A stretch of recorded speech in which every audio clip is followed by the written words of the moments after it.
conflict를 해결해야 된다는. 왜? 충동을 조절할 수 없기 때문에. 그러다 보니까 선생님이 말 한마디 했을 때 어떤 그런 순간적으로 생각나는 것들을 말을 자꾸 반복한다든가 옆 친구한테 얘기를 한다든가 이래서 이제 친구들의 수업을 방해한다든가 약간 그런 문제로 또 나타날 수 있다라는 거죠. 그래서 이제 아무래도 그 집중하는 시간이 짧으니까 시간 좀 이렇게 약간 중간중간 쉬어가게 하는 게 이 아이한테 또 도움이 된다라는 거죠. 그 다음에 이제 내성적인 아이인데요. 내성적인 아이 같은 경우는 타고난 성격 유형일 수 있다라고 그랬어요. 그래서 우리가 성격 유형을 검사하다 보면은 일단은 처음으로 나눠지는 게 내향적이냐 외향적이냐로 나눠져요. 그래서 내향적이냐 외향적이냐를 이제 전형적으로 구분하다 보면 이제 이건 아이들을 나누는 게 아니라 이제 그 성인들 한번 여러분 생각해 보세요. 자기 자신이 왜 나가서도 에너지를 받는 사람은 외향적일 확률이 높고요.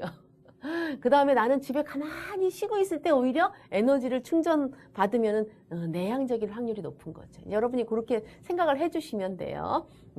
이제 그 외향적인 사람은 오히려 집에 있을 때는 이렇게 좀 이렇게 힘들다가도 친구가 나오려면 그러고 나가고 그쵸? 친구랑 놀다 보면 내가 언제 피곤했냐 오히려 에너지를 받고 오는 거고 내향적인 사람은 친구들과 막 있을 때는 오히려 에너지를 많이 써서 집에 가서 쉬고 싶다라는 생각이 이제 들고 그러니까 이거는 이제 기질적으로 약간 타고나는 게 있을 수가 있다라는 거죠. 그래서 그 유형을 보시면 이제 그 뭐라 그럴까 뭐 낯선 곳에 갔다든가 어떤 낯선 상황이었을 때 내가 이제 약간 막 나를 표출하지 못하고 이렇게 그 자기도 모르게 위축되는 거 이제 그런 게 이제 내성적일 수도 있고 그 다음에 아니면은 또 다른 사람한테 별 관심 없고 혼자 노는 거 좋아하는 사람이 있죠. 나는 혼자 노는 게 즐거워요. 혼자 있을 때 행복해요. 뭐 이럴 수도 있고 이런 유형으로 나타날 수 있겠죠. 그리고 이제 부모가 내성적일 수 있다라 그랬는데 이게 이제 유전적인 요인일 수도 있고 또 이제 부모가 내성적이신 분들은 아무래도 어릴 때도 많이 이렇게 그 친구들을 만나는 상황에 있지 않겠죠. 늘 엄마가 혼자 있다든가 이런 상황이 계속 되다 보니까 아이가 또 내성적이 될 수도 있는 거고요. 그 다음에 부모의 양육 태도 및 사회적 요인이 내성적인 아이로 길러질 수도 있다라는 거죠. 그래서 이렇게 꾸지람을 많이 듣고 야단을 많이 맞은 아이들이 이렇게 좀 위축감에 있어서 그럴 수도 있고 오히려 또 과잉보호하는 것도 아이가 나는 무기력한가 보다 나는 아무것도 할 수 없나 보다라는 생각을 갖기 때문에 또 그럴 수가 있죠. 아무래도 또 그다음에 이제 가족들이 막 이렇게 무시하는 발언을 했을 때 자신을 과소평가해서 이제 열등감으로 그다음에 그래서 이제 내성적이 될 수도 있고 아무래도 이제 그 자신감 있고 뭔가 자존감이 높을 때 어떻겠어요? 나를 좀 표현하고 싶고 이제 이런 것들이 크겠죠. 그다음에 사회적 경험이 부족한 건 또 원인이 될 수 있다라고 그랬어요. 그래서 어떤 사회적 관계를 많이 맺어야 할 시기에 친구랑 노는 경험을 하지 못했을 때, 뭐 이럴 때도 있을 수 있겠죠.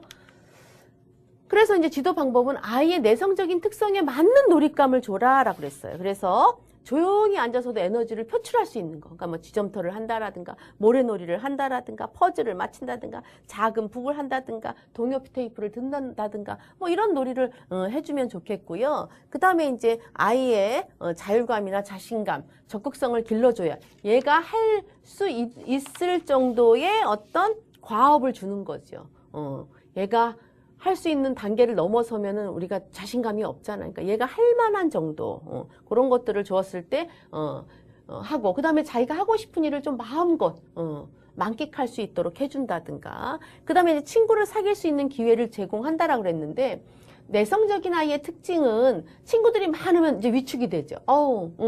그렇기 때문에 이런 유형들은 친구 한 명 한 명을 사귀기를 좋아하잖아요. 그러니까 큰 집단에 노출하지 말고 얘같이 좀 비슷한 성격의 친구 한 명을 집에 초대한다든가 해서 자꾸 붙여주는 거죠. 그래서 이 친구랑 놀았을 때 와 친구랑 노니까 정말 즐겁구나라는 즐거운 경험을 가진 아이들은 친구에 대해서 긍정적인 경험을 통해서 또 그 욕구가 또 생긴다는 거죠. 그래서 이제 이런 것들을 할 수 있고 다양한 사회적 경험의 장을 마련해 준다라는 거.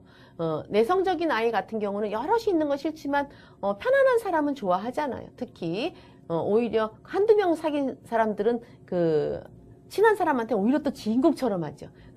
또 엄마가 친하면 엄마가 여러 사람과 접할 수 있도록 그냥 자연스럽게 데리고 다니는 거죠. 옆에 어떤 그 뭐랄까 안전기지가 있기 때문에 뭐 엄마랑 같이 무슨 놀이공원을 가기도 하고 그다음에 뭐 그 다양한 경험들을 하러 체험학습도 가고 뭐 이런 것들을 할 수 있다라는 거예요. 그 다음에 이제 작은 일에도 상처를 많이 받는 특성이 있기 때문에 칭찬하고 배려하고 뭐 이런 것들 격려해주고 해야 된다라는 거고요. 그 다음에 이제 다른 친구들한테 불쾌감을 주는 아이예요.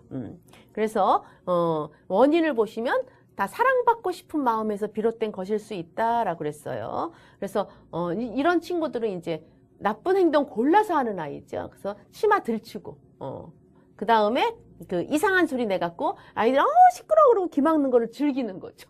자기 소리에 귀를 막으면 내 행동이 어떤 사람한테 행동을 그 영향을 미치는 거를 오히려 거기에 만족하는 이제 그런 어떻게 보면